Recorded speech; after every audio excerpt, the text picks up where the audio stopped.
Hey everybody, this is Jim at freechartvideos.com using time-honored techniques to understand modern markets. This video is for educational purposes only. Don't use it as your investment advice. Use your own due diligence, draw your own conclusions, and look at my charts all you want, but you've got to really make up your own mind and do what's right for your financial situation. I'm not a licensed professional, just a guy that draws lines on charts. So let's see what's going on with this really schizoid S&P 500. I say schizoid because the markets have really been kind of in fits and starts. I mean, not huge moves, but 1.5% up, 1.5% down, 2% up, 2% down. So anyway, we are going to look at a 4-hour chart, and then we're going to zoom in probably to like a 10-minute chart and see if we can get a little idea as to what's going on. I have taken these red lines and made them a little bit lighter, and I've taken these green lines and made them a little bit darker. Why? Well, because today the green line was working. And you might say, well, the red line's working too because look, the S&P didn't get above it. Yeah, but this is two bounces now on this green line that is simply derived from the parallel line of this upper line that worked for about 2.5 months as resistance. So acting on the general idea that the markets like to run in parallel channels, I copied this line and moved it down, lined it up with this bottom point here in a very late November. And when we extend that up, look, that's where it bounced. That's where it bounced again. So let's consider what's going on here.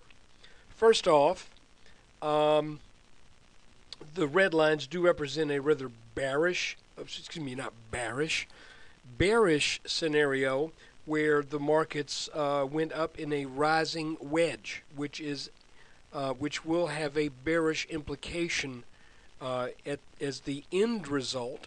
However, if you bought into that wedge in the mid thousands, 1100s, there's nothing bearish about it while the wedge works. It's just when it breaks out is when bad things happen. But if we broke out here, and then we back tested, and then we broke down again, then we back tested again, that's not really the perfectly typical behavior. I mean, that could happen that way, but a lot of times you break out, you back test once, and then you go down. So let's to kind of help us see what might be going on, looking at it at a different level, let's zoom in a bit.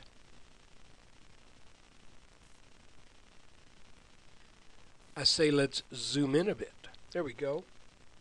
Well, yesterday I drew this line, and I think I pointed it out, that if we got over this line, then we should have an up day. And look, we started on that line. And as the different stocks in the S&P, got online and reported, obviously you could see that the markets just took off. Now let me show you what's going on here, because this is not coincidental that we met resistance at the same level that the markets achieved. Actually, that would have been at the very first part of trading on the 1st of March. So what does that mean? Well, what it means is that we would expect resistance there. And it looks like that maybe that's what we're getting. But let me back off just a little bit. I mean, it's hard to tell because we really haven't turned back sharply from this. So a little steam tomorrow, and we could get up over that black line. It's just where the markets seem to sort of stall late in the day today. But let's look. I pointed out originally this line was here and across this top, and I was looking at the potential of a consolidation symmetrical triangle, and I was thinking we would come up, get into the mid 1320s, and then sell back down to 1309, 1310 or so. Then we would see which way the markets want to go. Instead, we got over this line, which is probably pretty bullish. So now let's see, does this line serve as what? Broken resistance, even though there's only 1, 2, 3 touches. Now we get to see if this line will serve as support now that it's been broken.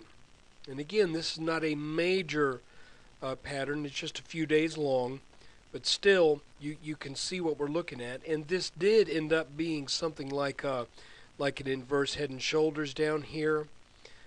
This pattern right here that we bounced off of ended up being more like sort of a double bottom. I don't know if I'd really call it that. If we did, then we would measure it like this.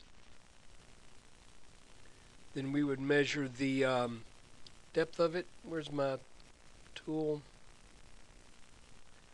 And then we would see, did it meet? Exactly. Yes, it did. Look at that. That line, that depth, that's where it went. So, if we use the same logic with what we got going on here in this larger double dip, I'm just pretending now. I'm not saying we're going to do this, but if, why does that happen? I'm going to measure the average of these two. If we get over this black line, in a strong breakout, then I'm saying the markets should head to the mid 1360s. And that would be, in all likelihood, by the way, this line moved, this line moved, this line moved, and this line moved. I wish they'd figure that out. But anyway, so we're looking at if we can get over this black line right here. I think this pattern would be at that point what you might want to call a cup and handle. Then it should lead to a move 1368, maybe just shy of that. But let's take care of business first. We got to get over this line. We are barely, I think this red line should be about here. We are just barely over this red line right now. So again, we're watching this line as resistance, and we're watching this line as support. So let's see. Again, I can't tell you for sure what's going to happen. All I can tell you is that this line is resistance and this line should be support. Get over this line, then I think we're setting up a move to about 1368. So anyway, that's the S&P 500 for the day. And look, guys, I really would appreciate it if you could come by the website. I'm trying to build up traffic. When I started the website, the idea was that it would be funded by the advertising, just the different ads that are on the site. And at first that started really well, but that has really tapered off seriously to like 10% of what used to be there. So I don't know what to do about that. I need to, and I feel kind of bad asking for donations and stuff because, well, it kind of feels and sounds like begging. But I will tell you this: I do not want to just charge for this. There are people who charge a lot of money for this kind of thing, and they frankly have not only charged money, they've cost people a lot of money. And then someday I will too, but But I think if you look over the videos that we've been doing since early October, I think you'll see freechartvideos.com has a pretty darn good track record of what's going on in the S&P. Right now, I am a reserved, I want to say I'm a baby bull. I'm thinking that this market may be over these jitters. If we can take out that black line, then we set a new high. Not an all-time high, but a new, multi-year high in the S&P. So, I hope this has helped. Come by and spend a little time at freechartvideos.com. And again, if this has helped you out, and you want to see this continue, consider making that small donation to keep the effort going. Thanks. Take care. There'll be another video tomorrow.